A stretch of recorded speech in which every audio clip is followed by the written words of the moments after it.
வாரமாக சளி பிடிச்சி எங்களை வச்சு செஞ்சிருச்சு. எல்லாத்துக்குமே 1 வீக் அப்புறம் தான் கொஞ்சமாச்சு ரெடி ஆகுது. சளி இருமல் எல்லாமே அப்படி தான் இருக்குது.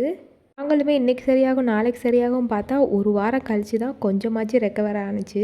பாப்பாவுக்கு சக்கரவள்ளி கிழங்குல பாயசம் பண்ணி கொடுத்துட்டு அதில் பிரேக்ஃபாஸ்ட்க்கு வந்து சேமியா உப்புமா அப்படியே பண்ணிட்டேன். அதை ஊட்டி விட்டுட்டு ஸ்கூலுக்கு அனுப்பி விட்டதுக்கப்புறமா ஸ்ட்ராங்காக ஒரு டீயை போட்டு குடிச்சிட்டு இட்லி மாவை அரைக்க வந்துட்டேன். நைட்டே ஊற வச்சுட்டேன். ஏன்னா அரைக்கணும் நானும் 1 வாரமாக அரைக்கவே முடியலை. இடையில ஒரு பேக்கெட் மட்டும் மாவு வாங்கிக்கிட்டோம். சுத்தமாக நல்லாவே இல்லை. மேலும் மாவு இல்லாமல் சுத்தமாக ஓட்ட முடியாதுன்னு சொல்லிட்டு நைட்டே ஊற வச்சுட்டேன். காலையில் கொஞ்சம் பிரிஸ்காக இருக்கும்போதே மாவை ஆட்டி வச்சுட்டேன்னா கொஞ்சம் ஈஸியாக இருக்கும். ஒரு 4 நாளைக்கு பிரச்சனை இல்லாமல் இருக்கும். ஒரு வழியாக மாவை அரைச்சிட்டு கையோட கிரைண்டர் எல்லாத்தையுமே தொடச்சி க்ளீன் பண்ணி அந்தந்த பிளேஸில் அடுக்கி வச்சாச்சு. காலையில் அரைச்சி வச்சனால நைட்டுக்குள்ளே புளிச்சிரும். ஸோ நைட்டுக்கு இட்லி ஊற்றிக்கலான்னு சொல்லிட்டு தனியாக பாத்திரத்தில் எடுத்து வச்சுருட்டேன்.